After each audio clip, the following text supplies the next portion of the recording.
अच्छा, speed uniform होने का मतलब है कि उसमें चेंज नहीं आ रहा। अगर आपको बताया जाए कि स्पीड 10 मीटर पर सेकंड है तो उसका मतलब कि एक बॉडी हर सेकंड में कितने मीटर डिस्टेंस कवर कर रही है, 10 मीटर डिस्टेंस कवर कर रही है। तो इसे हम ज़रा डिस्टेंस टाइम ग्राफ पे देखते हैं। यहाँ पे 0 0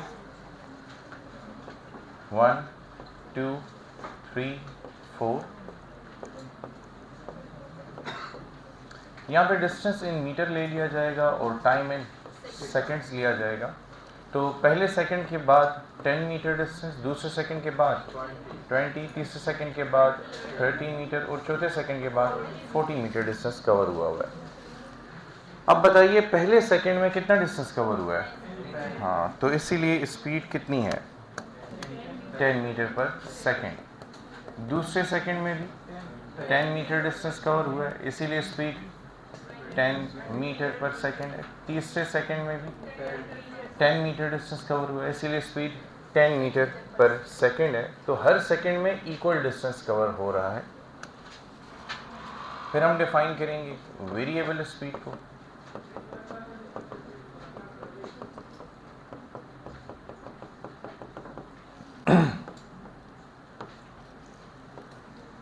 वेरिएबल स्पीड का क्या मतलब होगा? There is unequal distance covered in equal interval of time.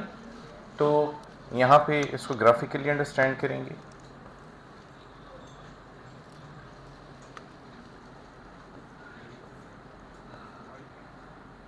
First कीजिए फर्स्ट सेकंड में 10 मीटर डिस्टेंस कवर हुआ। अच्छा, ये आप बताएंगे अब सेकंड में कितना डिस्टेंस कवर हुआ है? नहीं, सेकंड में 5 मीटर डिस्टेंस कवर हुआ है। आफ्टर सेकंड जी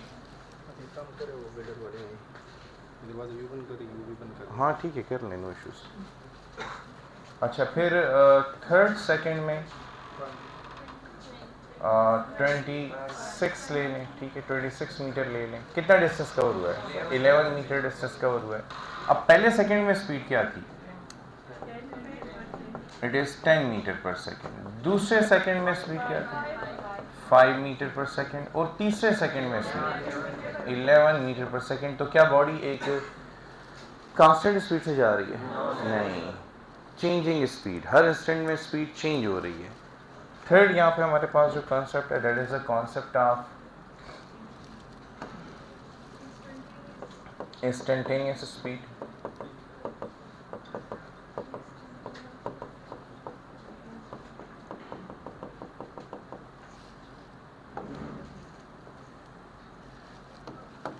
इंस्टेंटेनियस स्पीड जो है, it refers to speed of a body at any instant of time या distance covered at any instant of time such that time interval approaches to 0।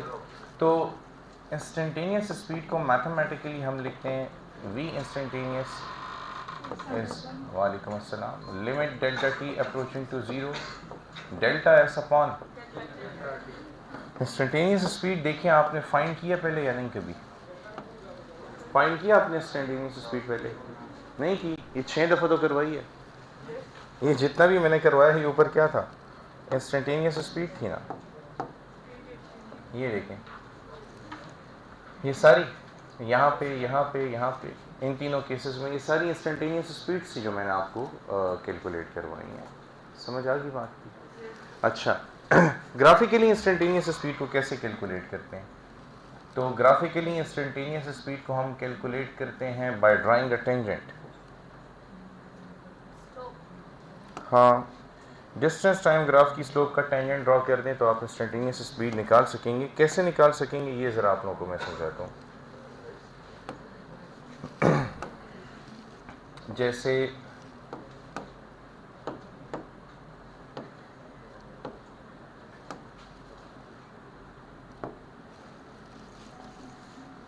ये आपके पास distance time graph है।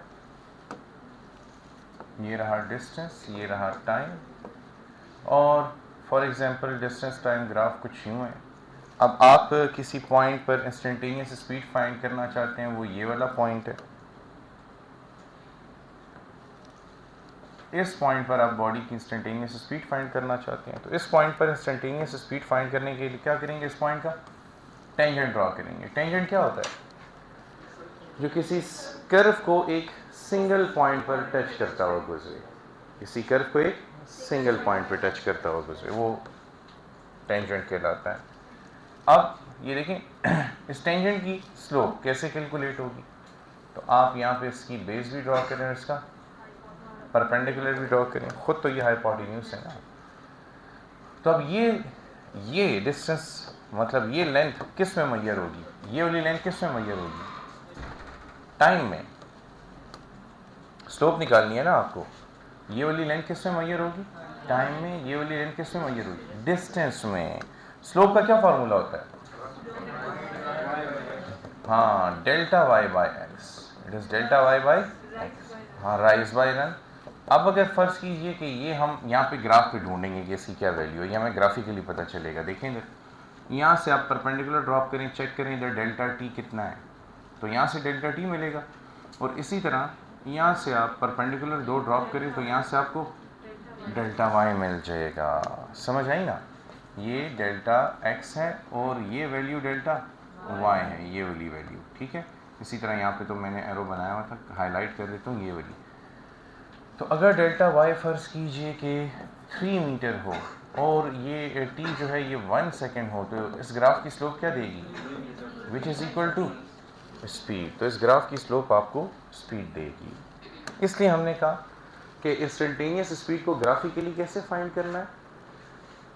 किसी given point पर slope का tangent draw करके, जिस point पर भी, अब इनमें से कोई भी पॉइंट चूज हो जाए, उसके बाद क्या करेंगे? उस पॉइंट का टेंजेंट ड्रॉ, टेंजेंट फाइंड करने के बाद उसकी स्लोप फाइंड करेंगे। तो पहले टेंजेंट निकालना है, फिर उसकी स्लोप। अच्छा, ये टेंजेंट वाली बात भी बताता हूँ ना, ये स्लोप किसे कहते हैं? स्लोप तो टेंजेंट को ही कहते हैं, टेंजेंट थीटा को। Tangent theta is equal to perpendicular by base. अगर आपके पास यहाँ पे थीटा बना हुआ है तो ये क्या है? परपेंडिकुलर। और ये डेल्टा एक्स क्या है? बेस है। तो स्लोप को टेंजेंट थीटा भी कहते हैं। अच्छा, ये कॉन्सेप्ट आपके पास हो गया एवरेज सॉरी इंस्टेंटेनियस स्पीड का, ये कॉन्सेप्ट कंप्लीट हो गया। इसके बाद कॉन्सेप्ट आता है एवरेज स्पीड। इंस्टेंटेनियस कंप्लीट हो गया, यहाँ पे एवरेज स्पीड कर लेते हैं।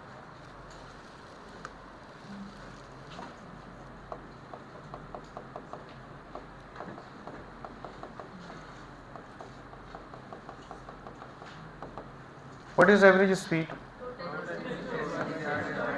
हाँ, तो अच्छा देखो, इसका ये सिंबल भी है VAVG, इसका ये सिंबल भी है, मीन स्पीड भी कहते हैं इसे, और इसका ये सिंबल भी है।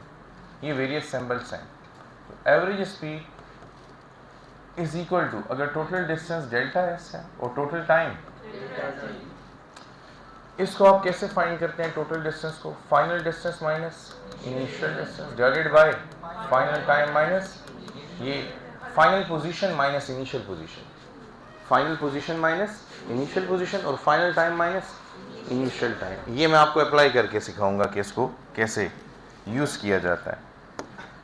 इस पे आज हमारा एक टॉपिक है तो उसमें से अप्लाई करेंगे। तो एक तरीक़ेकार ये है फाइंड करने का। दूसरा इसका बड़ा पावरफुल फार्मूला है टोटल डिस्टेंस वाला। अगर आपके पास n डिस्टेंसेस हैं तो आप उनके सम को n नंबर ऑफ टाइम्स पे डिवाइड कर देंगे, T1 T2 T3 up to Tn। तो ये आपको क्या देगा? एवरेज स्पीड दे देगा। ठीक है, तो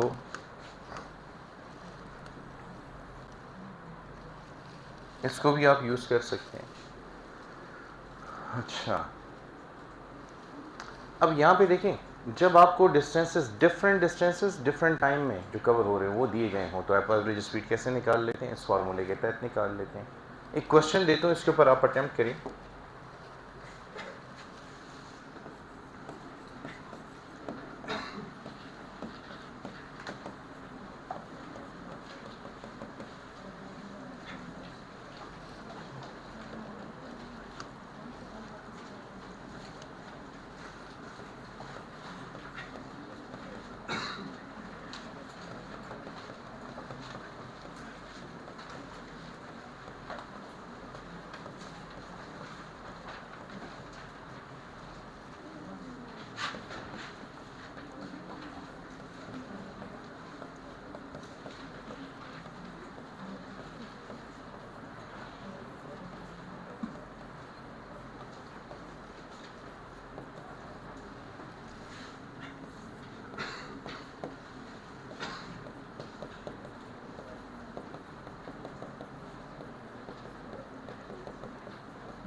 चलिए सॉल्व करें इसे। बेटा वो बच्चे जिनका आंसर ऑप्शन ए है, कौन कौन से? ऑप्शन ए वाले, वेरी गुड। देखिए आप लोगों ने सोल्यूशन कैसे निकाला है, इस चीज़ को देखते हैं। आप लोगों ने किया, हाँ 20 plus 40 plus 60 divided by 2 plus 2 plus 6, शाबाश। इससे आता है 120 और इससे आता है इज इक्वल टू 12। समझ आ गई? ये गलत है। पहले ये तो सोचें कि आपने किया क्या है। आप लोगों ने कर दिया total speed bye total time. ये देख नहीं रहे हो, मैंने तो स्पीड दी है, मैंने तो स्पीड दी है, मैंने तो स्पीड दी है। और जबकि एवरेज स्पीड का फॉर्मूला है total distance divided by total time. इन बच्चों ने किया है, कौन थे? 40 किलोमीटर पर आवर। किस किस का आंसर आया जी? क्योंकि आपने इंटेलिजेंस का इस्तेमाल किया। 20 प्लस 40 प्लस 60 डिवाइडेड बाय 3, तो sum of all the speeds divided by number of speeds. ये वो फार्मूला है जो मैंने पढ़ाया नहीं है, लेकिन इन्होंने इस फार्मूले को यूज़ किया है। 40 किलोमीटर पर आवर, इससे यूनिट भी बिल्कुल ठीक आता है। कितने बच्चे थे? लगता है पूरी क्लास में सिर्फ एक ही स्टूडेंट ने ये किया है, पर ये भी गलत है। अब जबकि मैं ये फार्मूला मैंने अभी तक पढ़ाया ही नहीं है, मतलब मैं इसका क्वेश्चन नहीं दे सकता। जो फार्मूला ना पढ़ाया हो वो यूज़ ही ना करे, मैंने उसके सवाल नहीं देने होते। ये मेरी क्लास का जनरल रूल है। अब आपसे गलती क्या हुई वो देखें। Average speed is equal to S1 plus S2 plus S3 upon T1 plus T2 plus T3। अब मैंने तो डिस्टेंस दिया नहीं है, लेकिन फार्मूला तो पता है ना, S is equal to VT। So V1 T1 plus V2 T2 plus V3 T3 upon T1 plus T2 plus T3। अब अगर आप इसमें वैल्यू पुट करें V1 T1, this is V1, this is T1, तो 20 इंटू 2 10, सुभान अल्लाह, 22 into 10 10 हो गया। सो ये है 20 इंटू 2 इज 40। फिर ये वाला 2 था, ये T1 था। फिर 40 इंटू 2, ये V2 इंटू T2, तो it is 80 plus V3 T3, तो this is V3 and this is T3, so 60 into 6 120। इसका नहीं, इसका 60 into 6 120 आ रही। हम इधर T20 खेल रहे हैं, टेस्ट मैच खेल रही है। 360 divided by 10, 360 and 40 480, 480 divided by 10 48 is the correct answer. अब आप इस बात पे गौर करें कि मैं आपको जो डेटा या फार्मूला देता हूँ उसको यूज़ करना होता है, अपनी मर्जी से ना करें। This is your correct answer. समझ आई बात की? आपने ठीक किया, आपने फार्मूला बताया, इन्होंने बहुत पहले बताया, और उधर से आई थिंक इन्होंने, हाँ he is none the right one, the one sitting to your right, इन्होंने बिल्कुल जल्दी बता दिया था। अच्छा, accuracy is important although speed is not important. आपको आंसर पता होना चाहिए कि कैसे निकाला जाता है। अच्छा, अब एवरेज वेलोसिटी अगर आपने करनी है तो it is total displacement by total time. Instantaneous velocity करनी है तो velocity at any instant of time such that time interval approaches to. और आपने अगर वेरिएबल वेलोसिटी करनी है तो unequal displacement in equal interval of time, और uniform velocity equal displacement in equal interval of time. अब अगर बॉडी स्ट्रेट लाइन पे जा रही है तो आपने ये देखना है कि एवरेज स्पीड और एवरेज वेलोसिटी के फार्मूले सेम होंगे। लेकिन अगर बॉडी स्ट्रेट लाइन पर नहीं जा रही, वो अपनी डायरेक्शन बदल रही है, तो फिर average velocity is total displacement by total time. वो टोटल डिस्प्लेसमेंट आप वेक्टर सम से निकालेंगे। एक एग्जांपल देते हैं आपको। क्वेश्चन आपको यूं दे देता है कि एक बॉडी डिस्प्लेसमेंट डी कवर करती है टाइम टी में और ईस्ट की तरफ जाती है, फिर वो एक शार्प टर्न लेती है 90 डिग्री पे और इतने ही टाइम के लिए इतनी ही डिस्प्लेसमेंट कवर करती है। तो डिस्प्लेसमेंट डी कवर हुई टी टाइम में टुवर्ड्स ईस्ट।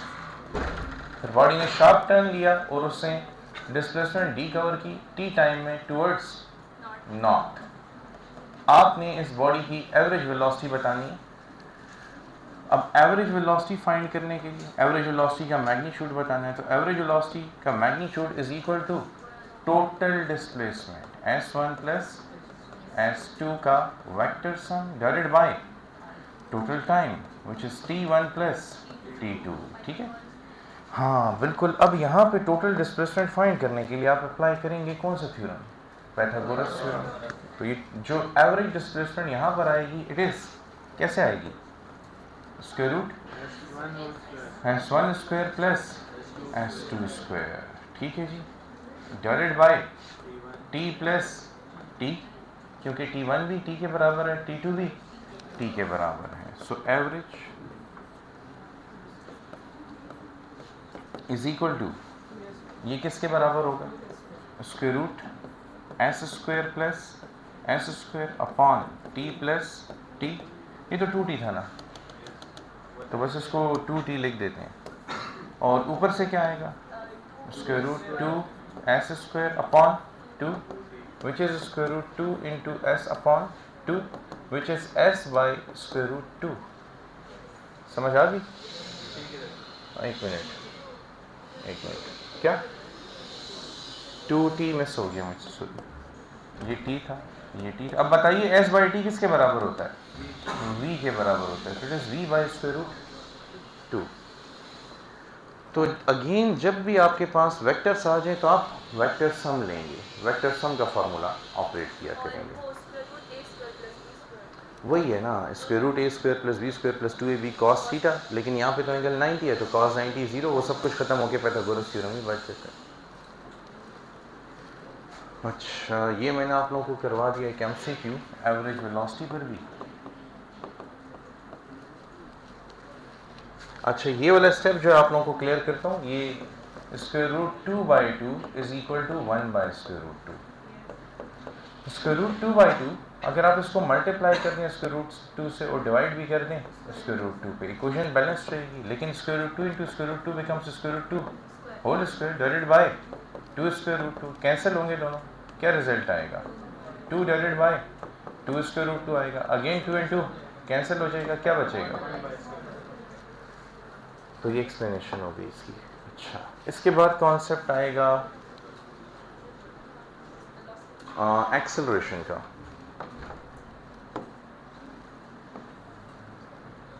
लीनियर एक्सेलरेशन या सिंपली एक्सेलरेशन।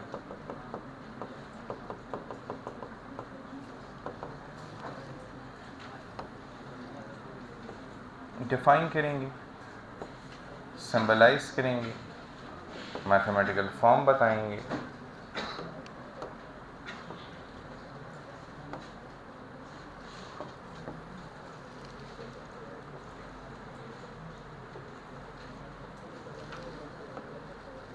अच्छा, ये आपके पास पॉइंट O है, बॉडी किसी पॉइंट A से पॉइंट B की तरफ जा रही है along this curve path.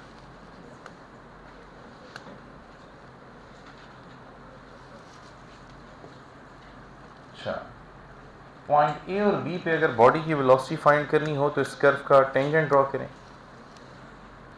Given point का टेंजेंट कुछ यूं और यूं है। अच्छा, आपको क्या लगता है वेलोसिटी इंक्रीज हुई है या डिक्रीज हुई है, इंक्रीज हुई है या डिक्रीज हुई है, कैसे पता चलता है इंक्रीज हुई है, हाँ जी, टेंजेंट की length, the length of the line representing the vector tells us about the magnitude of the vector. तो यहाँ पे पॉइंट A पर वेलोसिटी कम है और पॉइंट B पर वेलोसिटी ज़्यादा है। इसको इनिशियल वेलोसिटी कह दें, इसको फाइनल वेलोसिटी कह दें, और इसको कह दें कि डेल्टा t टाइम में ये चेंज आया है। तो हम एक्सेलरेशन को डिफाइन करेंगे, acceleration is the time rate of change of velocity. तुम्हारी कौन सी डिस्प्लेसमेंट है बेटा जिसका रेट ऑफ चेंज एक्सेलरेशन दे रहा है? तुम सब फ्रंट लाइन वालों ने भंग पी हुई आज, हाँ, अजीब अजीब बातें कर रहे हो।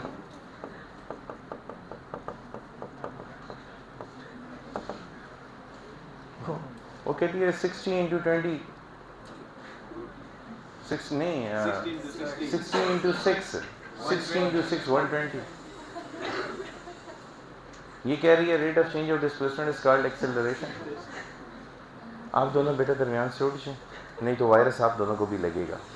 ये कंटेगियस हैं, ये दोनों बीमारी फैला रहे हैं। इस पहले इसको बीमारी लगी है, इसने फैला के उधर तक पहुंचा दी।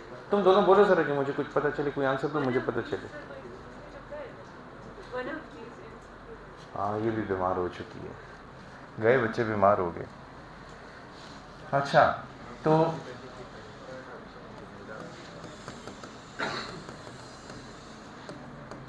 Time rate of change of velocity. Remember कि एक्सेलरेशन किस पे डिपेंड करती है ना, चेंज इन वेलोसिटी पे। सिंबॉलिकली इसे आप ए से रिप्रेजेंट करेंगे, mathematically this A is equal to delta V upon delta T. खैर है वो आप बाद में शो कर सकते हैं, वेक्टर सिंबल बनाना है क्योंकि नेचर वेक्टर है तो आप शो कर रहे हैं, ठीक है। फिर इससे फर्दर ये बताएं कि वेलोसिटी स्केलर है कि वेक्टर है। अगर ये वेक्टर है तो फिर वेक्टर में मैग्नीट्यूड भी होता है और डायरेक्शन भी होती है। ऐसा करें कि आप ये वैल्यूज इक्वेशन नंबर 2 से इक्वेशन नंबर 1 में पुट करें।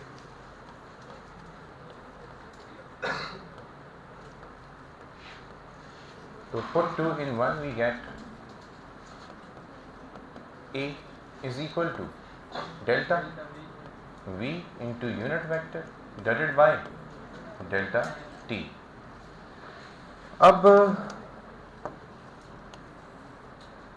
ऐसा भी हो सकता है कि वेलोसिटी का मैग्नीट्यूड जो है वो कांस्टेंट रहे लेकिन डायरेक्शन चेंज हो रही हो, और ऐसा भी हो सकता है कि वेलोसिटी की डायरेक्शन चेंज हो रही हो और मैग्नीट्यूड कांस्टेंट रहे। तो यहाँ पे हम कांस्टेंट मैग्नीट्यूड पर, यहाँ पर हम कांस्टेंट डायरेक्शन पे बात करेंगे, तो हमें दो किस्म के रिजल्ट्स मिलते हैं। If magnitude of this velocity remains constant, तो डायरेक्शन में तब्दीली की वजह से पैदा होने वाली acceleration centripetal. Change in direction of velocity cause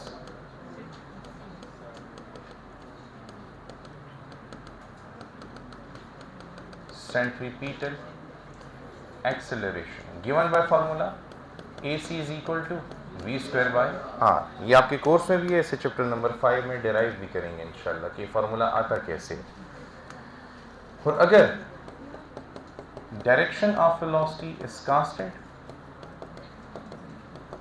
तो फिर change in direction change in magnitude of acceleration of velocity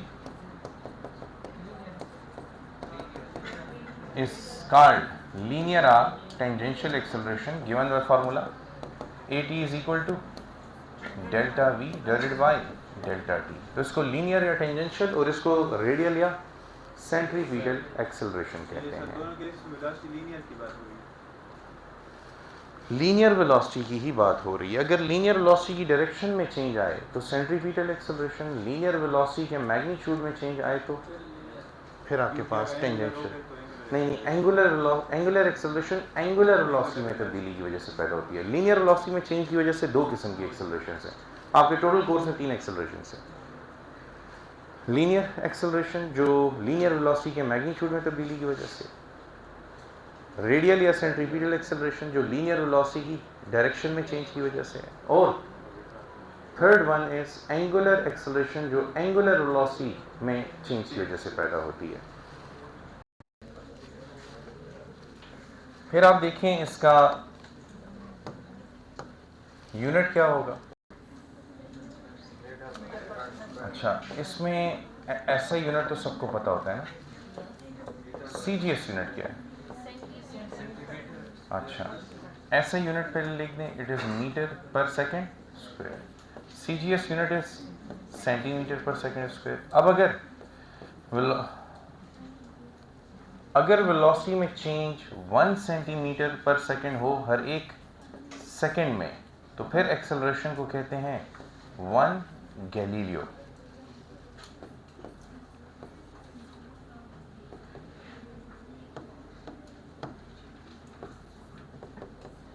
I think ऐसे ही थे से नो।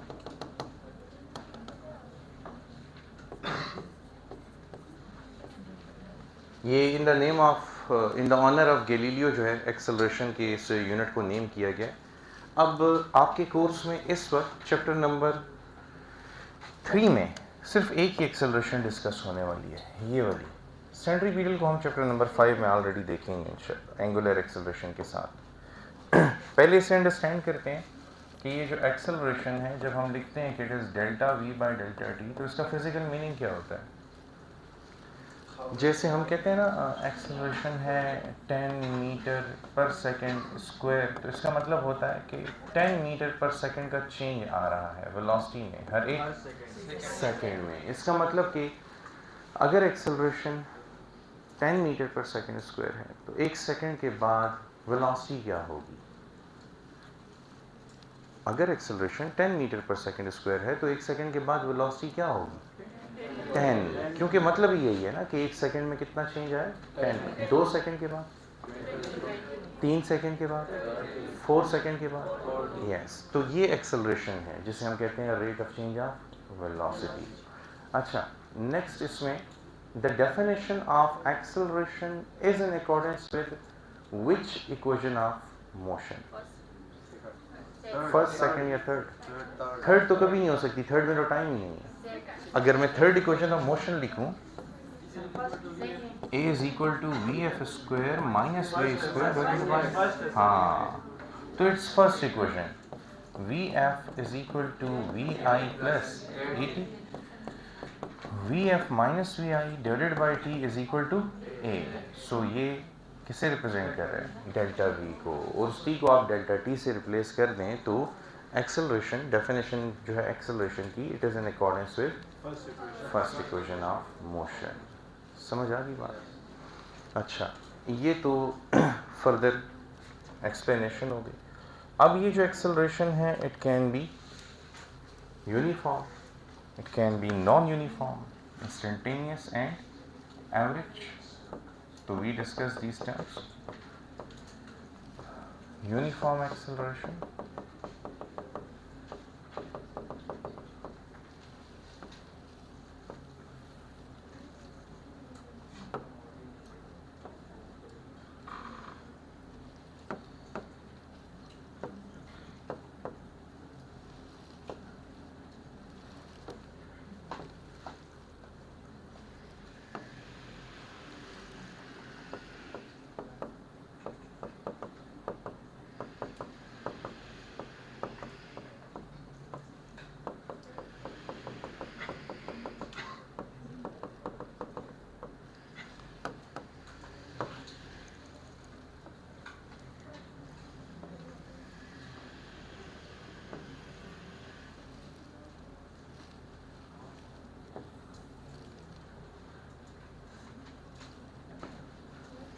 और finally we have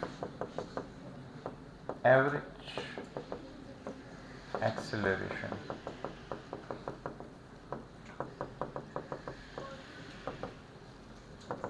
अच्छा, डिफाइन करें यूनिफॉर्म एक्सेलरेशन को।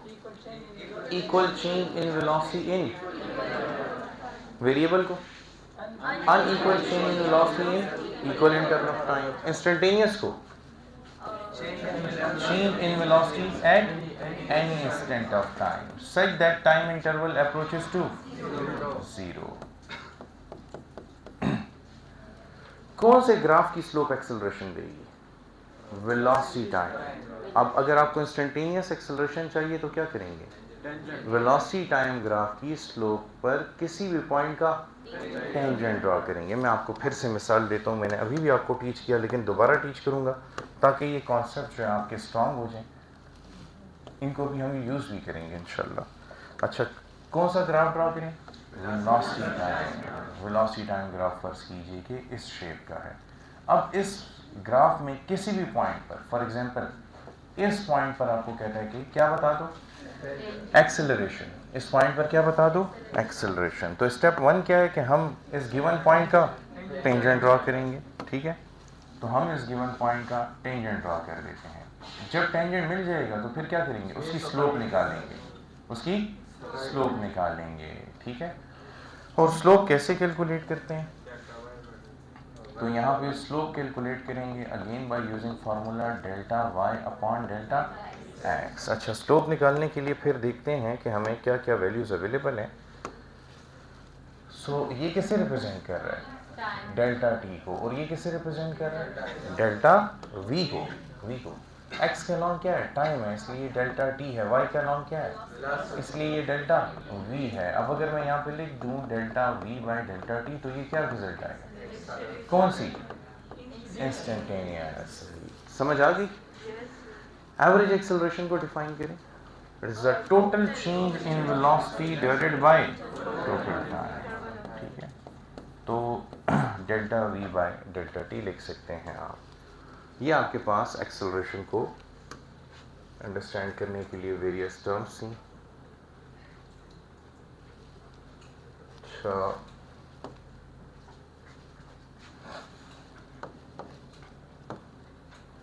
फिर कुछ कॉन्सेप्ट्स हैं, ये पहले भी आपने पढ़े होंगे। Acceleration can be positive, acceleration can be negative. अच्छा,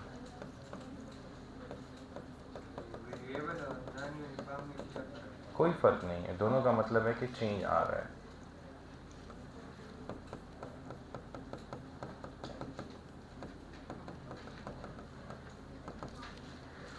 कभी भी उन वर्ड्स के पीछे ना जाएं जिनके लिटरल मीनिंग से आपको कोई फ़ायदा ही ना हो, ठीक है। फॉर एग्जांपल आप वेरिएबल और नॉन यूनिफॉर्म में कोई डिफरेंस फाइंड करना चाहते हैं, लेकिन उसके ऊपर बेस्ड कोई भी फिज़िक्स है ही नहीं, there is no difference between the two. हम टेक्स्ट बुक में उसको इंटरचेंजेबली यूज़ करते हैं। तो अगर आप उसका डिफरेंस सीख भी लें, टेक्स्ट बुक तो उसे मानती नहीं है, क्योंकि टेक्स्ट बुक ने उसे नहीं डिफ़ाइन किया हुआ। तो वो नॉन यूनिफॉर्म और वेरिएबल को सिंपली ट्रीट करेगी, तो आपका एफर्ट ज़ाया हो जाएगा। एक होता है हार्ड वर्क, एक होता है स्मार्ट वर्क। तो स्मार्ट वर्क का आदी बनाएं अपने आप को, वो करें जिससे फ़ायदा होना है। मेरा गेस्ट पेपर आप लोगों को पास होगा ना हो तो हमारे व्हाट्सएप के चैनल पे पड़ा हुआ है, फर्स्ट ईयर का भी सेकेंड ईयर का भी। तो स्मार्ट वर्क किसे कहते हैं, स्मार्ट वर्क किसे कहते हैं कि वो जो बोर्ड के पेपर में आना है हम उसकी तैयारी करें तो बेहतर होगा। बुक के एक एक कोने से एक एक अल्फाज याद करके आप बोर्ड नहीं टॉप कर सकते। आपको मतलब डायरेक्शन नहीं मिली, किसी ने गाइड नहीं किया, आप अपने लिए ख़ुद ख़राबी पैदा कर रहे हैं। फिर यही चीज़ पेपर के दिन रिवाइज़ करना बड़ा मुश्किल होगा। तो ये हार्ड वर्क है कि मैं बुक के एक एक कोने से एक एक लफ्ज़ याद कर लूँ, मुझे ये भी पता हो कौन सी लाइन कहाँ लिखी हुई है। और स्मार्ट वर्क क्या है, मुझे वो पता हो जो बोर्ड के पेपर के लिए इम्पोर्टेंट है, मैं उसी पे तवज्जो दूँ। मैंने यही किया था। मैंने वैसे मैं आप लोगों के वक्त में आप लोगों से बहुत आगे था इन टर्म्स ऑफ कि मैं ट्यूशन पढ़ के जब घर जाता था मैं उसी वक्त बैठ के सब कुछ याद कर लेता था। और मैंने याद इस तरह किया हुआ था ना, मैंने एक ही सब्जेक्ट की ट्यूशन पढ़ी थी, मुझे नहीं पता था 3 पढ़ने हैं कवर कर लूँ। मुझे मेरे टीचर ने गाइड किया, बस आप फिजिक्स कर लो सब कुछ हो जाएगा। तो मैं सुबह 7 बजे क्लास होती थी, 6 बजे घर से निकलता था, 7 बजे क्लास लेता था, 9 बजे वापस घर में होता था। और मैं फिर पेन और पेपर लेके बैठ जाता था, जो टॉपिक टीचर ने पढ़ाया उसको समझने की कोशिश करता था। जब मैं समझ लेता था फिर उनके नोट्स से मैं लिखना शुरू कर देता था। अगर मुझे समझ आई हुई है तो मैं उसको रिप्रोड्यूस कर सकता हूँ विदाउट एनी एरर या फ्लॉ। और अगर कहीं पे कंसेप्चुअल ग्लिच है, मुझे कोई चीज़ समझ नहीं आई तो मैं उसको लिख नहीं पाऊँगा, मुझे भूली होगी। तो फिर मैं उसको जब तक परफेक्ट नहीं कर लेता था मैं उसे नहीं छोड़ता था। तो मुझे फिर वो सारा टॉपिक समझ आ जाता था कि इसमें मुझे कहाँ कहाँ चीज़ें समझ नहीं आएंगी, कहाँ कहाँ गलतियाँ हुई हैं। अच्छा, आप लोग, अब मैं तो इस तरह कर रहा था ना क्योंकि मेरे पास I use to have lot of time. गर्मी की छुट्टियाँ, 9 बजे से ऑनवर्ड पूरा दिन मेरा करना है सिर्फ एक सब्जेक्ट, तो मैं था बड़ा डेडिकेटेड। वो जब मैं कर लेता था, चाहे 1 घंटे में हो, चाहे 2 घंटे में हो, चाहे 3 घंटे में, उसके बाद मैं गेम खेलता था। मुझे शौक यही था कि मैं गेम को उस वक्त तक हाथ नहीं लगाऊंगा जब तक मैं काम नहीं ख़त्म कर लेता। तो यूँ फिर मैं अपने आप को बड़ा सेफ रखता था, और वो फिज़िक्स कवर कर जाने ने मुझे इतनी बड़ी हेल्प दी कि मैंने लेटर ऑन केमिस्ट्री बायो नहीं पढ़े हुए थे। बायो के टीचर हमारे बड़े मैजिकल से थे, क्रिस्मेटिक पर्सनैलिटी थी उनकी तो बस उन्होंने हमें इतनी ज़बरदस्त तरीके से बायो याद करवा दी। केमिस्ट्री के लिए मुझे फिर ट्यूशन के लिए जाना पड़ा, तो उसके ऊपर मैंने फिर एडिशनल एफर्ट किया, लेकिन वो भी आ गई मुझे अल्हम्दुलिल्लाह। तो मैंने वो एट अ टाइम एक सब्जेक्ट पकड़ के कवर किया। हाँ, उर्दू, इस्लामियात, इंग्लिश, ये मेरे लिए कभी कोई हैसियत नहीं रखते थे। तो मुझे बड़ी आसानी से ये तमाम चीज़ें आती थी, आप सोच भी नहीं सकते कि कितनी आसानी से। मैं इस्लामियात की बुक को देखता, इतनी पतली सी बुक, तो मैं कहता था यार ये किस ना समझ बंदे ने इतनी छोटी बुक लिखी है इस्लामियात की, ये तो बहुत बड़ी होनी चाहिए। तो बस अच्छा है कि छोटी है, लाओ के ख़त्म करें। तो पूरी इस्लामियात मैंने 3 दिन में याद की थी। उर्दू मैंने 15 दिन में याद की थी। इंग्लिश मैंने 25 दिन में याद की, full by full course A to Z। मैं जब होम एग्ज़ाम होते थे तो होम एग्ज़ाम में मैं साइंसेस में टॉप करता था, उर्दू में टॉप करता था, इंग्लिश और इस्लामियात मैंने लास्ट के लिए छोड़े हुए थे। तो उसकी वजह से मेरी कॉलेज में भी 3rd पोजीशन आती थी या 2nd। तो मेरे टीचर कहते थे कि आप इंग्लिश में मेहनत नहीं करते। मैं कहता सर रटे वाली चीज़ है, इसमें मेहनत क्या करनी है, आखिरी दिनों में देख लूँगा। और मैंने एग्जैक्टली वही किया। फिर तो मैंने अपना सारा साइंस सब्जेक्ट के ऊपर साल गुजार लिया और अपने आखिरी 20-25 दिन रखे हुए थे। प्लानिंग की हुई थी कि ये क्यों 25 दिन में होना है, वो प्लानिंग करके फिर मैंने उसको ख़त्म किया। और फिर मेरा कमाल ये था, मुझे अब समझ आती है, मुझे किसी ने कभी गाइड नहीं किया था कि आपने पास पेपर सॉल्व करने हैं। मैंने ख़ुद से पास पेपर ख़रीदे हुए थे, और मैं जब कोई बुक ख़त्म कर लेता था तो उसके पास पेपर स्टडी करता था कि इसमें ऐसी कोई चीज़ है कि अगर मैं इनमें से किसी भी साल में अपेयर हुआ हूँ तो मुझे आती नहीं थी, तो वो फिर मैं कवर कर लेता था। तो यूँ मैं इतना रिलैक्स जाता था पेपर में कि आपकी सोच समझ से भी बाहर है। मैं बिल्कुल इस तरह जा रहा होता था जैसे मैं जस्ट लाइक होम एग्ज़ाम में किसी नॉर्मल पेपर के लिए जा रहा हूँ। कोई प्रेशर ही नहीं होता था, पता था सब कुछ याद है। और वो पास पेपर से मुझे क्या हेल्प मिलती थी, मैं पास पेपर से स्टडी करके अपना गेस्ट पेपर बना लेता था कि ये मेरे वो 20 क्वेश्चन हैं जिनमें से सुबह 5 लॉन्ग क्वेश्चन आने और मैंने 3 अटैम्प्ट करने, और आते भी वही थे। तो मुझे शौक़ था इसलिए मैं कर जाता था। आप लोग शौक़ डेवलप करने के करना यही है, उसके बाद कोई इंटरटेनमेंट होगी तो आप भी कर जाएंगे। पॉजिटिव एक्सेलरेशन किसे कहते हैं? बॉडी स्पीड अप हुई है या स्लो डाउन हुई है? नेगेटिव एक्सेलरेशन स्लो डाउन, और ये दोनों बातें। पॉजिटिव एक्सेलरेशन का मतलब है कि एक्सेलरेशन पॉजिटिव एक्सिस के अलोंग है। नेगेटिव एक्सेलरेशन का मतलब है कि एक्सेलरेशन नेगेटिव एक्सिस के अलोंग है। इसका बॉडी के स्पीड अप या स्लो डाउन होने से कोई भी ताल्लुक नहीं है। पॉजिटिव एक्सेलरेशन बॉडी को स्पीड अप भी कर सकती है और स्लो डाउन भी कर सकती है। नेगेटिव एक्सेलरेशन बॉडी को स्पीड अप भी कर सकती है, और मैं आपको सबूत दे देता हूँ। बिल्कुल, पहले हम इनको लिख देते हैं इन बातों को।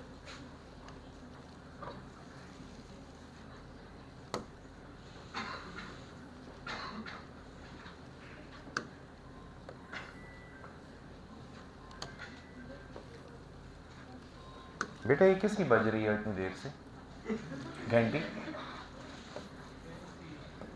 हाँ, नेगेटिव एक्सेलरेशन। अच्छा, इट इज एक्सेलरेशन अलोंग, ना ना ना ना, एक्स एक्सिस नहीं, पॉजिटिव एक्सिस। चाहे वो एक्स एक्सिस हो, चाहे वो वाई हो, चाहे वो जेड हो,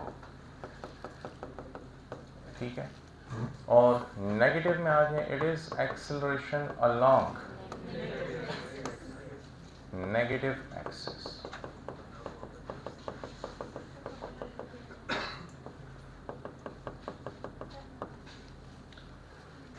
तो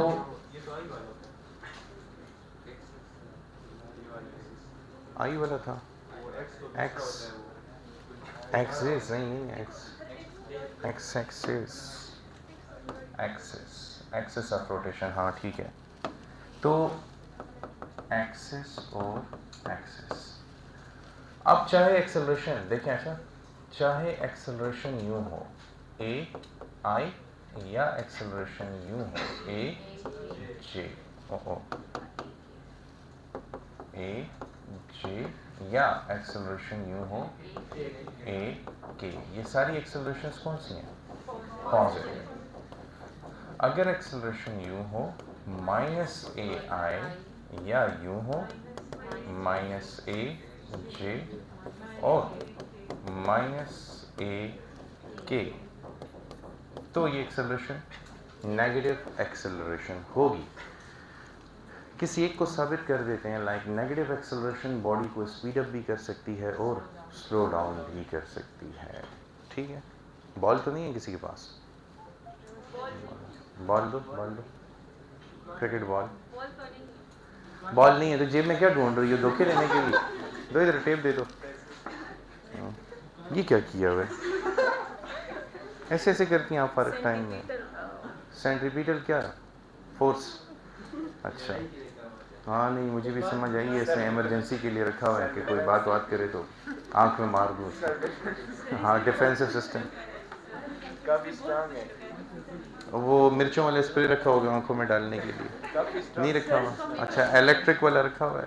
अच्छा, इधर देखो, ये जो मैंने ऊपर थ्रो किया ऐसे और ये वापस नीचे हाथ में आया, आप नोटिस करें कि ऊपर जाते हुए वेलोसिटी अपवर्ड थी और नीचे आते हुए एक्सेलरेशन किस तरफ है? डाउनवर्ड है। It is acceleration due to gravity, and acceleration due to gravity is always in downward direction. अब एक्सेलरेशन डाउनवर्ड डायरेक्शन में और वेलोसिटी अपवर्ड, तो बॉडी स्लो डाउन हो रही है, और जब वेलोसिटी भी डाउनवर्ड हुई तो बॉडी स्पीड अप हो रही है। सिंगल एग्जांपल में आप देखते हैं कि ये जो एक्सेलरेशन ड्यू टू ग्रेविटी है, ये बॉडी को स्पीड अप भी कर रही है और स्लो डाउन भी कर रही है। समझ आई मेरी बात की? इसलिए हमने कहा कि एक्सेलरेशन का पॉजिटिव या नेगेटिव होना इस बात से कोई भी ताल्लुक नहीं रखता कि वो बॉडी को खामखा स्पीड अप करे या खामखा स्लो डाउन करे, क्योंकि एक्सेलरेशन ड्यू टू ग्रेविटी, इसकी वेक्टर फॉर्म देखें, it is equal to g minus J, यानी ये कौन से एक्सिस के लॉन्ग है? नेगेटिव y के लॉन्ग है। तो जब बॉल ऊपर जा रहा है तो उसकी वेलोसिटी पॉजिटिव है, लेकिन g अपोजिट डायरेक्शन में है ना, हाँ, तो बॉडी स्लो डाउन हो रही है, the body is getting slowed down. और जब ऑब्जेक्ट नीचे आता है तो उसकी वेलोसिटी नेगेटिव है और उसकी एक्सेलरेशन भी नेगेटिव है, स्टिल बॉडी क्या स्पीड अप होती चली जा रही है। समझ आई ना बात? तो this is how we define positive and negative acceleration. ये फर्स्ट है। सेकंड वाला तो देखें, जब आपने बॉडी को ऊपर थ्रो किया मैक्सिमम हाइट पे जाने के बाद वो नीचे आएगी। जब वो नीचे आएगी तो अगर ऊपर जाती हुई वेलोसिटी पॉजिटिव है तो नीचे आती हुई वेलोसिटी, क्योंकि वो नेगेटिव वाई के अलॉन्ग है ना, और एक्सेलरेशन तो पहले से ही नेगेटिव वाई के अलॉन्ग है, तो अब ये दोनों पैरेलल हो गए हैं तो बॉडी स्पीड अप हो गई है। इसका मतलब ये है कि स्पीड अप या स्लो डाउन होने का ताल्लुक पॉजिटिव या नेगेटिव एक्सेलरेशन से नहीं होता, इसका ताल्लुक होता है एक्सिस के साथ। हाँ, अब बॉडी स्पीड अप या स्लो डाउन होने का एक शॉर्टकट फार्मूला बताता हूँ। एक्सेलरेशन चाहे पॉजिटिव हो या नेगेटिव हो, अगर वो वेलोसिटी के साथ कितने एंगल पर है? 0 के एंगल पर, तो फिर बॉडी स्पीड अप होगी। समझ आई बात की? अच्छा, एक्सेलरेशन चाहे पॉजिटिव है या नेगेटिव है, अगर वो वेलोसिटी के साथ कितने एंगल पर है? 180 डिग्री के एंगल पर है, तो फिर बॉडी स्लो डाउन होगी। ये बड़ा पावरफुल टूल है जो मैंने आप लोगों को बताया, बहुत ज़्यादा पावरफुल है। अच्छा, अब कुछ लोग, जी दोबारा बता देते हैं बेटा, इधर देखें, इधर ये दोनों कितने एंगल पे हैं? 180 के एंगल पे हैं। वेलोसिटी और एक्सेलरेशन में कितना एंगल है? तो बॉडी स्लो डाउन हो रही है कि नहीं? अपनी वेलोसिटी लूज कर रही है। यहाँ पे दोनों में कितना एंगल है? 0, तो बॉडी स्पीड अप हो रही है। तो मैंने बॉडी के स्पीड अप और स्लो डाउन होने का फार्मूला बताया कि बॉडी कब स्पीड अप और कब स्लो डाउन होती है। स्पीड अप उस वक्त होगी जब एक्सेलरेशन चाहे पॉजिटिव हो या नेगेटिव हो लेकिन वेलोसिटी की डायरेक्शन में हो, वेलोसिटी की डायरेक्शन में। अच्छा, मुझे अगर एक्सेलरेशन को रिप्लेस करना हो तो इनमें से कौन से वेरिएबल से एक्सेलरेशन को रिप्लेस करूं? मैं उसे मोमेंटम से रिप्लेस करूं, काइनेटिक एनर्जी से रिप्लेस करूं या फोर्स से? एक्सेलरेशन किस वजह से पैदा होती है? फोर्स। तो एक्सेलरेशन को रिप्लेस कर दें फोर्स से, आपके सारे मसले हल हो जाएंगे। मुझे बताएं, अगर बॉडी इस तरफ जा रही है और फोर्स भी इस तरफ लगे तो बॉडी स्पीड अप होगी। समझ आई कि नहीं आई? Newton second law, acceleration is produced in the direction of force. तो मैं कह रहा था कि आप ये अंडरस्टैंड करें कि आपने रिप्लेस कर दिया है एक्सेलरेशन को किससे?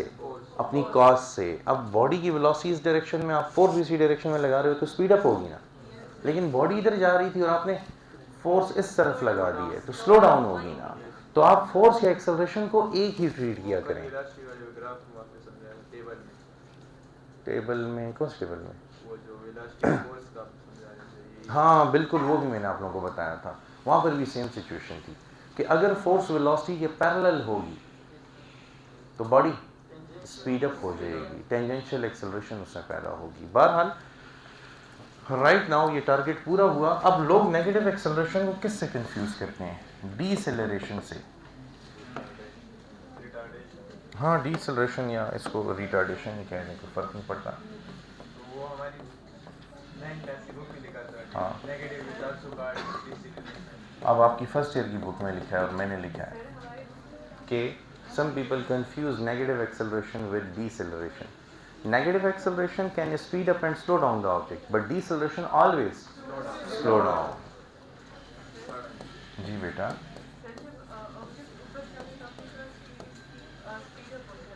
ऑब्जेक्ट ऊपर जाता है तो मैंने कभी भी नहीं कहा कि उसकी स्पीड बढ़ती है।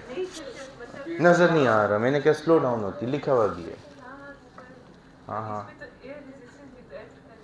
बेटा, हम आइडियल केस पढ़ रहे हैं, रेजिस्टेंस हम नहीं डिस्कस करते होते। ठीक है, गुनाह मिलता है, बहुत गुनाह मिलता है। हाँ फिर कुछ भी नहीं होगा, हम कहेंगे एयर रेजिस्टेंस ज़ीरो है। अगर एयर रेजिस्टेंस होती तब भी तो बॉडी स्लो डाउन नहीं होती और तेज़ी से स्लो डाउन होती, क्योंकि एयर रेजिस्टेंस बॉडी के मोशन के अगेंस्ट एक्ट करती है। वेलोसिटी ऊपर की तरफ है, ड्रैग फोर्स डाउनवर्ड है, स्लो डाउन करेगी। फिर जब वेलोसिटी नीचे की तरफ होगी तो ड्रैग फोर्स तब भी वो अपोजिट एक्ट करेगी। फ्रैक्शन हमेशा मोशन के अपोजिट डायरेक्शन में एक्ट करती है, सिवाय एक केस के। नहीं बताऊंगा, मेरी मर्जी।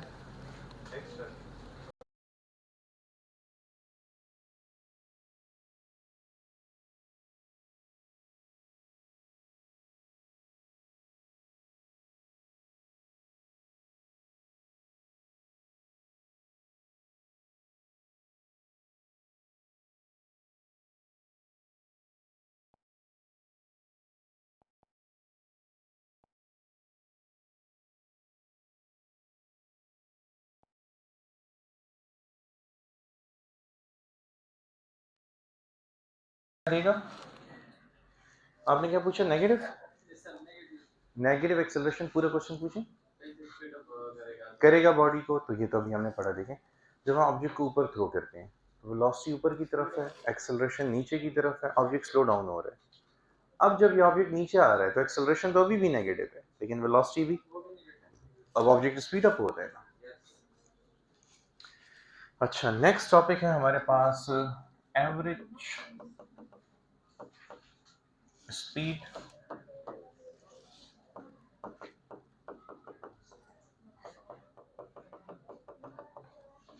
वर्सेस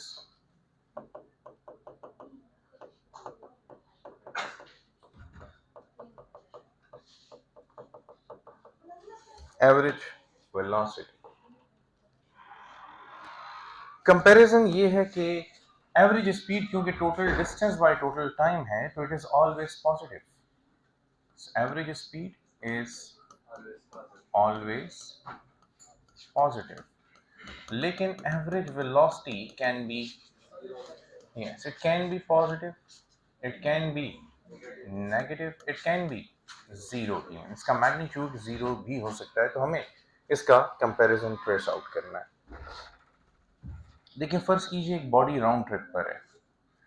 राउंड ट्रिप का क्या मतलब है कि जिस पॉइंट से स्टार्ट करेगी उसी पॉइंट पर स्टॉप होगी, ठीक है। तो राउंड ट्रिप के लिए देखें, बॉडी पॉइंट ए से पॉइंट बी तक गई और फिर पॉइंट बी से वापस पॉइंट ए पर आ गई।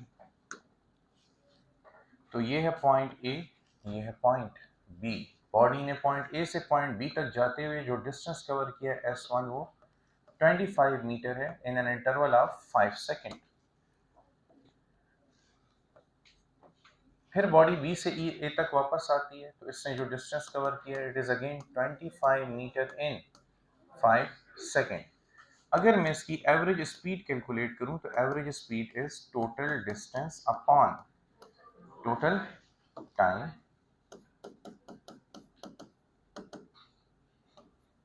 it is 25 plus 25 upon 5 plus 5, so it is 50 by 10 becomes 5 metre पर। अच्छा, अब अगर मैं इसकी एवरेज वेलोसिटी को कैलकुलेट करूं, average velocity is total displacement upon total time.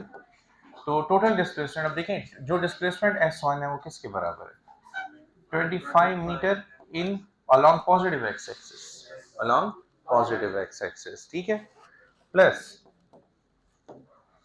जो सेकंड डिस्प्लेसमेंट है that is 25 meter along negative X axis, तो बन जाएगा -25 मीटर, ठीक है, डिवाइडेड बाय टाइम, तो अभी भी 5 सेकंड ही है। अच्छा, so average speed is equal to 25 meter I minus 25 meter I divided by 10 is equal to 10 second कर रहे हैं, ये दोनों कट जाएंगे तो नहीं, नल वेक्टर बाय 10 आएगा is equal to null vector. तो एवरेज वेलोसिटी का अगर मैग्नीट्यूड बताते हैं तो magnitude of average velocity right now is equal to 0। हमने साबित क्या किया, जो बच्चे अभी आए क्लास में जरा गौर से देखें। हम टॉपिक पढ़ रहे हैं average speed versus average velocity. हमने बताया कि एवरेज स्पीड हमेशा पॉजिटिव होगी, जबकि average velocity can B positive, can even be zero. ये साबित करने के लिए हमने स्टार्ट किया कि बॉडी पॉइंट ए से बी तक गई, इसने डिस्टेंस S1 कवर किया 25 मीटर इन 5 सेकेंड, एंड जब वो वापस आई तो उसने दोबारा 25 मीटर कवर किया। अब राउंड ट्रिप हुआ, जब मैं एवरेज स्पीड निकालता हूँ it is total distance by total time, total distance 25 plus 25 50 और टोटल टाइम 5 प्लस 5, तो 50 bye 10 is 5 metre per second. अब अगर मैं एवरेज वेलोसिटी निकालूं तो it is total displacement by total time.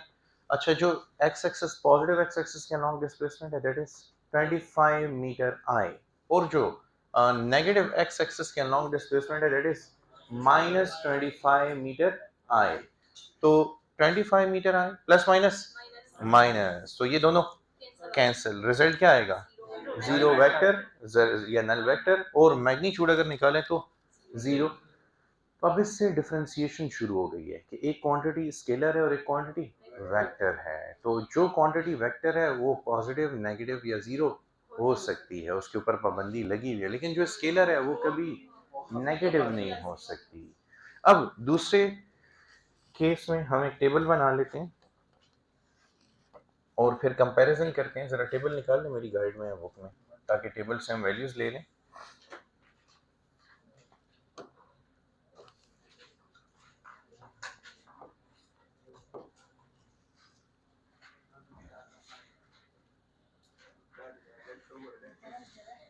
Average speed versus average velocity topic की heading है, table एक बना होगा।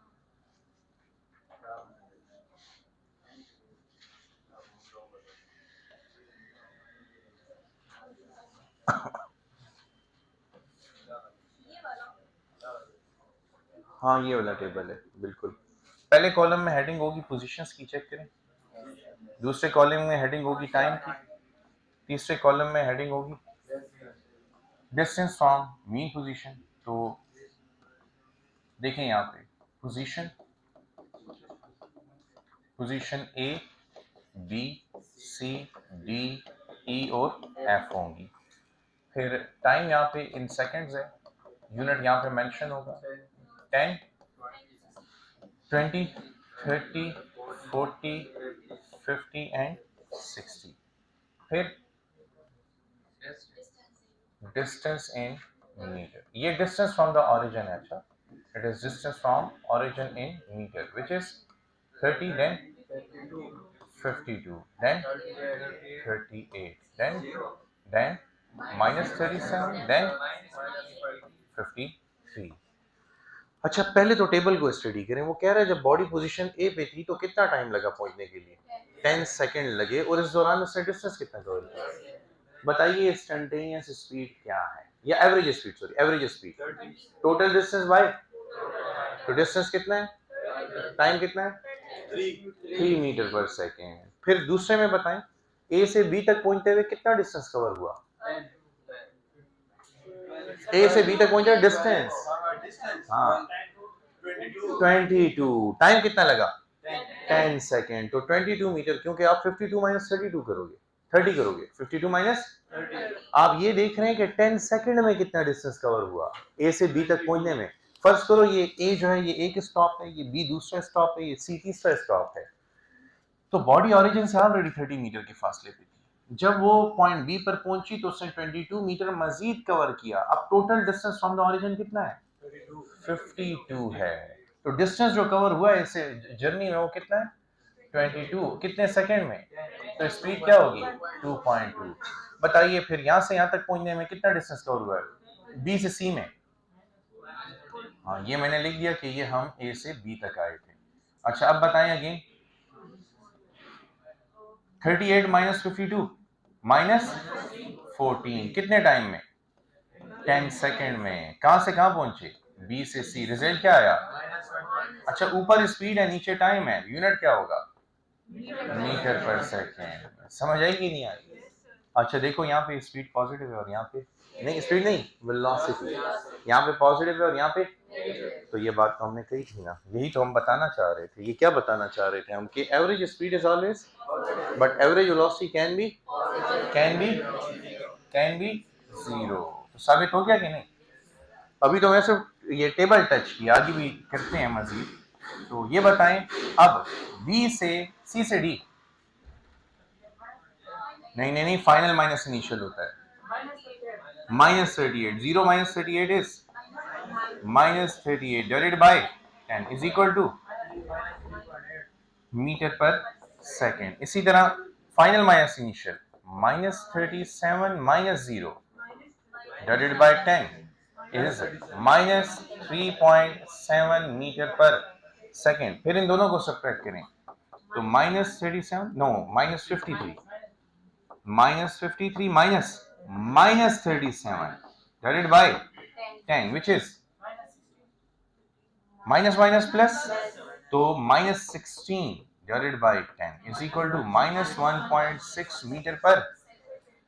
तो हमेशा आप फाइनल माइनस इनिशियल करते हैं, रिमेंबर। तो ये सी डी था, फिर डी ई, फिर ई एफ। अगर आप देखें तो आपने हर इंटरवल की एवरेज स्पीड निकाली हुई है। एवरेज स्पीड निकालना कितना आसान है। कौन सा फार्मूला यूज किया यहाँ पे? मैंने एवरेज वेलोसिटी निकाली है सर, और यहाँ पे मैंने कौन सा फार्मूला? Final minus initial. याद आया कुछ? Final minus initial divided by T F minus T. तो मैंने कहा था कि मैं इस फार्मूले का यूज सिखाऊंगा। देखिए मैंने टेबल से कितनी आसानी से सिखाया। अब ये तो था टेबल, इसको छोड़ें। अब ये बात तो खत्म हो गई है। अब इसका ग्राफ कैसे ड्रॉ करते हैं, ठीक है? और ग्राफ में फिर हम क्या करेंगे? स्लोप कैलकुलेट करेंगे। तो स्लोप कैसे कैलकुलेट करते हैं, ये दो बातें अब हमने डिस्कस करनी है। ग्राफ्स बहुत ही आसान होते हैं और इसका सबूत आप लोगों को इंशाल्लाह आज मिल जाएगा कि ग्राफ क्यों बहुत आसान होते हैं।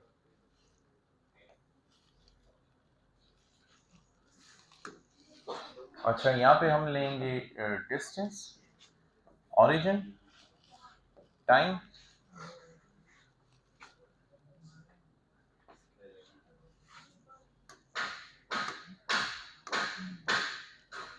तो यहाँ पे टोटल टाइम कितना है? 60 है, 60 है। तो यहाँ पे आप ऐसा करें 30 ले लें, और हाँ 3 इक्वल पार्ट्स में 10 और 20 30 फिर यहाँ पे 40 50 एंड 60। ठीक है, अब आप देखेंगे ग्राफ कैसे ड्रॉ हुए थे। ये एक ग्राफ सीख जाए तो आपको सारे ग्राफ समझ आ जाएंगे। अच्छा डिस्टेंस कहाँ तक है, टाइम टाइम तो हमने प्लॉट कर दिया। डिस्टेंस 30 से कहाँ तक है, -53। तो मैक्सिमम इधर कितना है 52। तो हम ऐसे करते हैं 10 20 30 40 50 इस तरह चले जाते हैं। 10 हाँ 20 30 40 एंड 50। इसी तरह -10 -20 -30 -40 -50।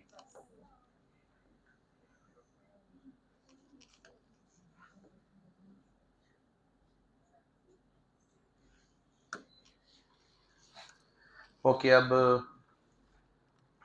ग्राफ ट्रेस करें। 10 सेकंड पर बॉडी कहाँ पे लोकेटेड है, 30 मीटर पे लोकेटेड है। ठीक है, किधर है आरिश, और इसका क्लिप बनाए एक, जो जब तक मैं ग्राफ ना ट्रेस कर लूँ ना तब तक ज़रा जारी रखें इसको, ये मैं कंप्लीट करूँगा इंशाल्लाह। ओके, अब ग्राफ ट्रेस करने के लिए देखें, वी स्टार्ट विथ 10 सेकंड पे कहाँ पे है बॉडी, 30 पर है, तो ये आपके पास पहला पॉइंट आ गया। फिर 20 सेकंड पे कहाँ पे है, 20 सेकंड पे 52 मीटर, तो ये 20 सेकंड पे 52, 50 से थोड़ा ऊपर ले लें, 52 मीटर आ जाएगा। फिर 30 सेकंड पे looks like reverse journey start हो गया, तो ये बॉडी वापस जा रही है ओरिजिन की तरफ, जैसे कोई कार यू टर्न लेके वापस आ रही हो, तो ये तीसरा पॉइंट मिलेगा।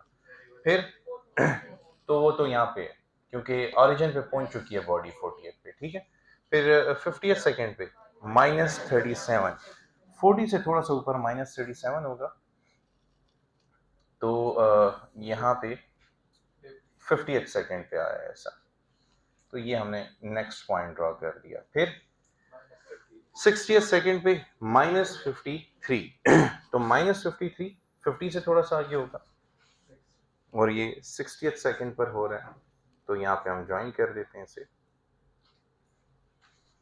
अब इन पॉइंट्स को सर्च करें कि ये पॉइंट्स कहाँ कहाँ पर हैं।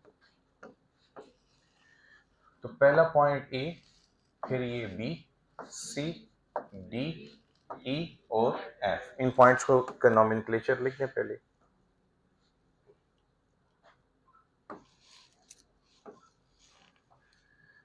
This is point A, B, C.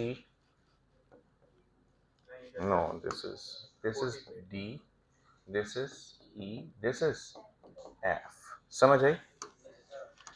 अच्छा, अब इन तमाम पॉइंट्स को ज्वाइन करना है ताकि हमें एक लाइन मिल जाए।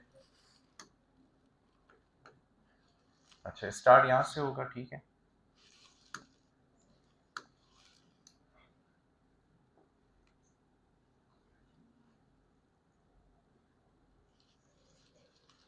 अब आप चेक करें आपकी बुक में या मेरी गाइड में एग्जैक्टली सेम ग्राफ ड्रॉ हुआ है।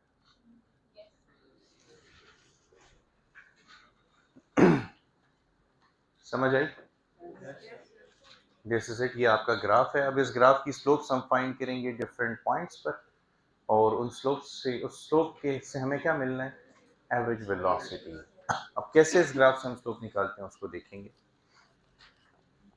अच्छा, टेबल से हमने पहले से एवरेज वेलोसिटी निकाली है। अच्छा, आपको ये दो बातें पता नहीं होंगी, इनको सीखें। अच्छा, सबसे पावरफुल ग्राफ है और टेबल है, और हमें ग्राफ्स और टेबल की ही अंडरस्टैंडिंग नहीं होती, हम इन्हीं पर काम नहीं करते। वरना आप देखें, मैंने ग्राफ ये टेबल से पहले ही साबित कर दिया कि एवरेज वेलोसिटी पॉजिटिव भी हो सकती है, नेगेटिव भी।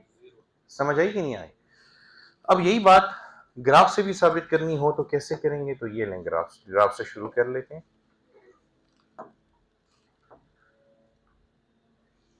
अच्छा, अब पॉइंट ए और बी के दरमियान स्लोप निकालते हैं।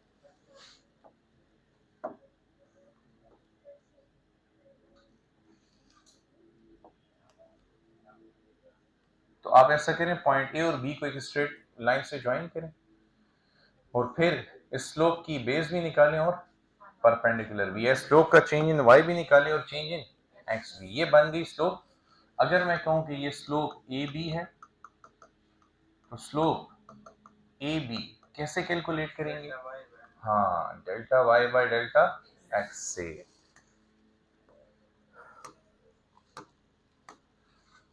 अच्छा, अब चेंज इन वाई बेसिकली किसे रिप्रेजेंट कर रहा है?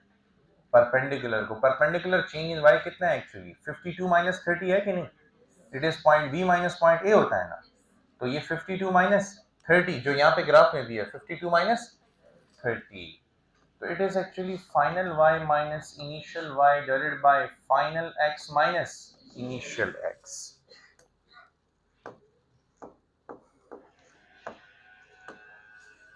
तो रिजल्ट क्या आएगा? फाइनल y 52, इनिशियल y 30, किस में?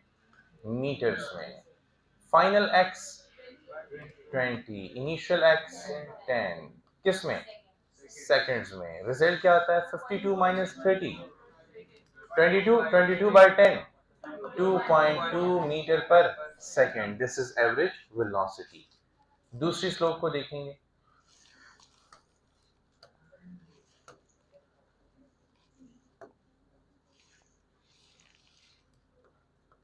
तो स्लोप ए बी के बाद कौन सी स्लोप है? Slope B C, this one B C. Slope B C निकालने के लिए इनको कनेक्ट करें थ्रू अ स्ट्रेट लाइन और उसके बाद परपेंडिकुलर एंड बेस। अब एक बात नोटिस कीजिएगा, वो ये कि ये वाली स्लोप अपवर्ड थी और ये वाली slope, upward slopes are positive and downward slopes are negative. तो अपवर्ड स्लोप है इसलिए पॉजिटिव रिजल्ट है, यहाँ पे डाउनवर्ड स्लोप का नेगेटिव रिजल्ट हम देखेंगे।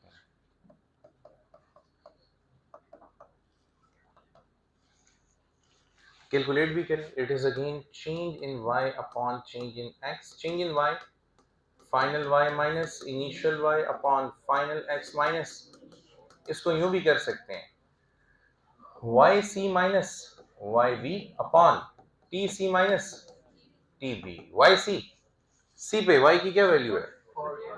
नहीं नहीं, यहाँ पे देखो 38 ना हो तो टेबल से देखो ना। 38 minus 52, it is 38 minus 52 upon 30 minus 20। हाँ बिल्कुल, डायरेक्टली 10 भी कर सकते हैं आप, क्योंकि वैसे भी इक्वल चेंज है टाइम में हर इंस्टेंट पे। इससे minus 14 upon 10 which is minus 1.4 metre पर।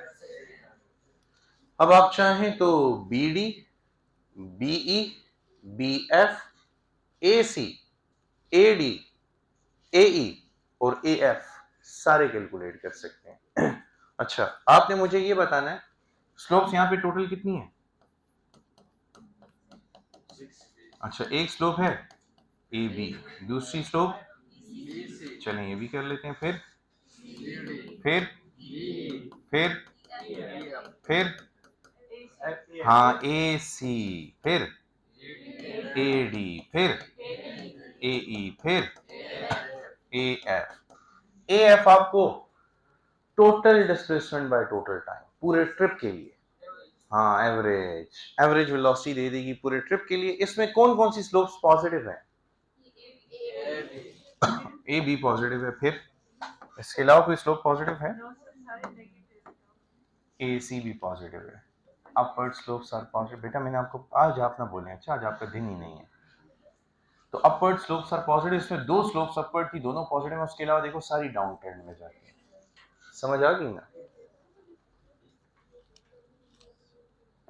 अच्छा, ये हमने कंप्लीट किया। अब एक बड़ी इंटरेस्टिंग सी गेम है, ग्राफ में ही है। ग्राफ की टोटल 3 आउटपुट्स होती हैं, ग्राफ की शेप, ग्राफ का एरिया और ग्राफ की स्लोप। ये 3 आउटपुट्स एक ग्राफ में मौजूद होती हैं, जिनमें से बहुत ही आसान है तीनों को समझना। मैं आपको वन बाय वन दिखाता हूं। ग्राफ,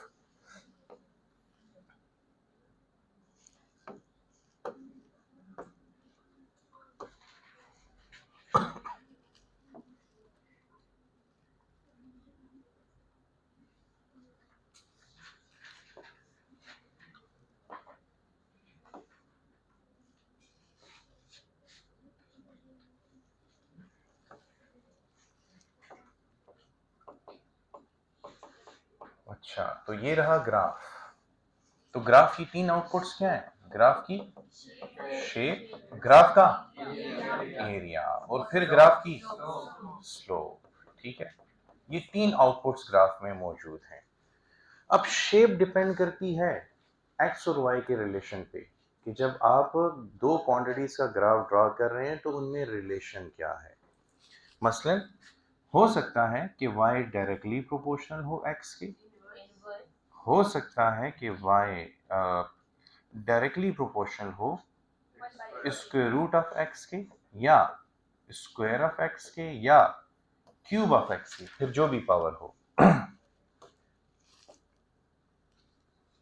और ऐसा भी हो सकता है कि y इनवर्सली प्रोपोर्शनल हो x के, या इनवर्सली नहीं, पहले स्क्वायर रूट ऑफ x करने, यानी 1/2 पावर, फिर 1 पावर, फिर स्क्वायर हो, फिर क्यूब हो। अच्छा, ये टोटल 3 ही टाइप्स हैं आपके कोर्स में ग्राफ्स के लिए, कि या तो ये वाली सिचुएशन होगी, या इनमें से, या इनमें से कोई सिचुएशन होगी। ये कौन सी सिचुएशन? डायरेक्ट प्रोपोर्शन का ग्राफ क्या होता है? ये सबको पता है, स्ट्रेट लाइन है। तो ये तो बाकायदा मैं आप लोगों को इंशाल्लाह ड्रॉ भी करके बताऊंगा। अभी सिर्फ और सिर्फ हम इसका टेस्ट डेवलप कर रहे हैं। अगर मैं इन सब को ड्रॉ करने के लिए आपको अभी अभी के अभी याद भी करा दूं।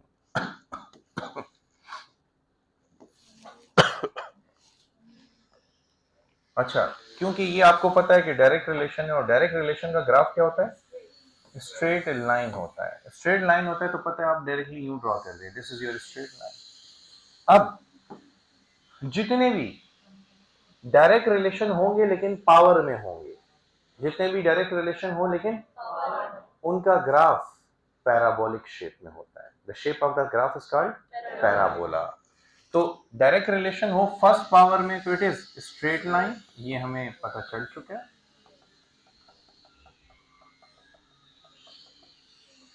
और अगर डायरेक्ट स्क्वायर हो, इधर देखिए सारे बच्चे, डायरेक्ट स्क्वायर हो तो फिर ये पैराबोला।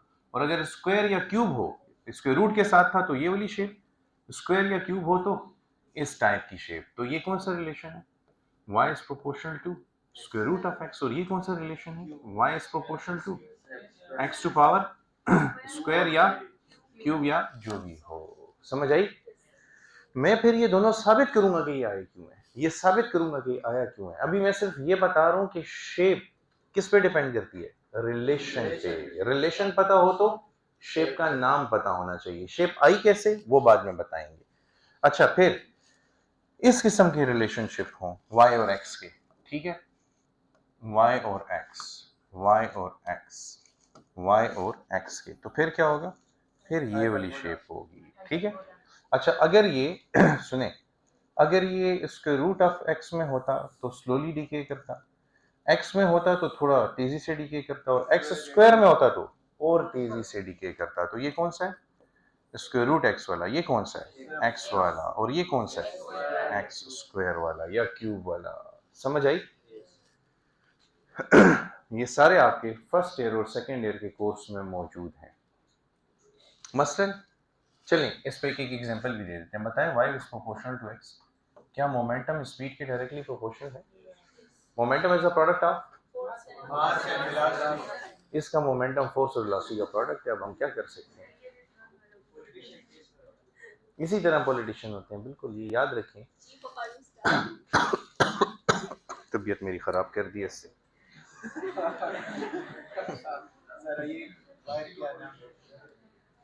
ये चीफ ऑफ आर्मी स्टाफ बन गई, मैं खुदकुशी कर लूंगा। और मैं खुदकुशी ना करूँ, मुझे फांसी चढ़ा देना। मैं आपकी दूर हुकूमत में जिंदा नहीं रह सकता, ये मैं नहीं मानता। मुझे नजर आ कि डाउन पाकिस्तान छोड़ के जाएं, ये आपका पाकिस्तान पे बड़ा एहसान होगा, छोड़ दें पाकिस्तान। यकीन करें यार, आप तीनों, बेटा भी आपका मुझे पता नहीं चला क्योंकि आप बोल नहीं रहे।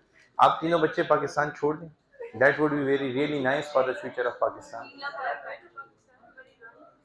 आप तीनों इंडिया चले जाएं, उसको बर्बाद करें, जाएं उधर जाके सिटीजनशिप भी लें और उधर पढ़ाई भी करें ताकि इंडिया बर्बाद हो जाए। इसराइल बर्बाद करें, जाएं। इसराइल से बड़ी नफरत है मुझे। ये इंडिया के एजेंट पाकिस्तान में, हम इनको पाकिस्तानी बना के इसराइल भेज देंगे, इसराइली इनको मार देंगे, आप लोग शहीद हो जाएंगे। फलस्तीनी भिजवाते, उधर जाके फिर गरीबों को तंग करेंगे। चलो इधर देखो सारे, एक तो ये वाला रिलेशन है, momentum is directly proportional to straight line आ जाता है। ये वाला भी आपने पढ़ा हुआ है, kinetic energy of a body is directly proportional to square of velocity. तो फिर ये वाली शेप आएगी। ये वाले रिलेशन भी है, Boyle's law, the pressure is directly proportional to where p is momentum and v is velocity. हाँ चुप करो ना, p क्या है? p वॉल्यूम है। सुभान अल्लाह, सुभान अल्लाह। बेटा p आज से वॉल्यूम डिक्लेयर हो, क्योंकि ये हमारी अगली वजीर आजम बनने वाली है इंशाल्लाह। बेनज़ीर के बाद इसी को ही मौका मिला। मैं तो की क्लास ना लेता तो नई वजीर आजम कैसे डिस्कवर होती। ये तो शुक्र हमारी खुशकिस्मती है कि हम इसके साथ एक छत के नीचे हैं। फ्यूचर में तो हमें अपॉइंटमेंट लेना पड़ेगा इससे मिलने के लिए। बेटा टीचर्स की तनख्वाह थोड़ी सी बढ़ानी है, 200-400 रुपए, हम खुश हो जाते हैं इसमें जी। इतना टैक्स कटेगा, खाली तनख्वाह इससे ज्यादा बढ़ेगी, तनख्वाह नहीं बढ़ेगी, 1 रुपए। तुम्हें हम एफएससी में ही फेल करेंगे, तुम्हें हम एफएससी में ही फेल करेंगे, क्योंकि बीए की डिग्री आजकल कंपल्सरी हुई हुई है। तो बस तय कर लिया बेटा हमने। बेटा आप लोग जिस हॉल में एग्जाम देने जाएं ना, आधे पेपर में खड़े होकर इल्ज़ाम लगा दें इसके ऊपर कि ये मुझसे नकल मांग रही है और इससे मुझसे नकल, और साथ एक चिट्ठी भी लेके जाएं जो उसको जिसको पकड़ा दें आप, इसको एफएससी से आगे ना निकलने दें, नहीं तो आप लोग बनेंगे डॉक्टर और ये करेगी आपकी ट्रांसफर, और वो भी किसी दूर दराज के गांव में, कि इनकम हो ही। यस सर, एग्जैक्टली भी कहा है इससे। आप लोग, आप बच्चों ने अपनी दुश्मन पहचान लिया, क्लास के बाहर मारोगी इसको, चुप करो।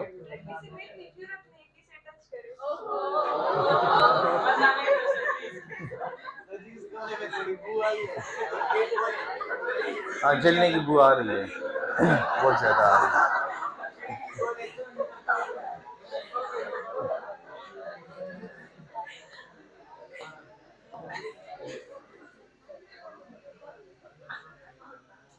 इधर देखो,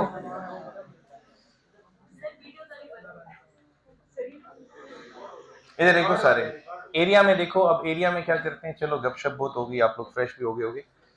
एरिया, अब आपको एक और समरी देता हूँ। फिजिक्स में जितनी भी प्रोडक्ट वाली इक्वेशंस हैं, फिजिक्स में जितनी भी प्रोडक्ट वाली इक्वेशंस हैं, वो किसी ग्राफ का एरिया है। फिजिक्स में जितनी भी प्रोडक्ट वाली इक्वेशंस हैं, वो किसी ग्राफ का एरिया है। मैं आपको इसकी मिसाल दे देता हूँ। बताइए कि एरिया का क्या फॉर्मूला होता है? Length into height. सुने, अगर आपके पास ग्राफ की शेप कुछ यूं हो, जैसे कि ये ड्रॉ की मैंने, तो ये क्या है? हाइट है, और ये क्या है? लेंथ है। बेस भी कह सकते हैं ट्राइंगल के केस में। तो बताइए कि इधर ट्राइंगल के एरिया का क्या फॉर्मूला है? Half of length into height. ऐसा होता है कि नहीं? अब अगर सुने, अब अगर ऐसी सिचुएशन हो कि मिसाल के तौर पे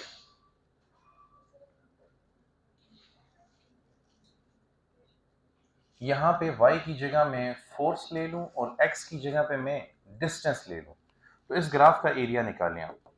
हाफ ऑफ लेंथ किसके बराबर है? डिस्टेंस के। हाइट किसके बराबर है? फोर्स की। तो product of force into distance is called work. तो देखें, जितनी भी, मैंने क्या कहा था, जितनी भी प्रोडक्ट वाली इक्वेशंस हैं वो किसी ग्राफ का एरिया है। तो यहाँ पे वर्क प्रोडक्ट है फोर्स और डिस्टेंस का।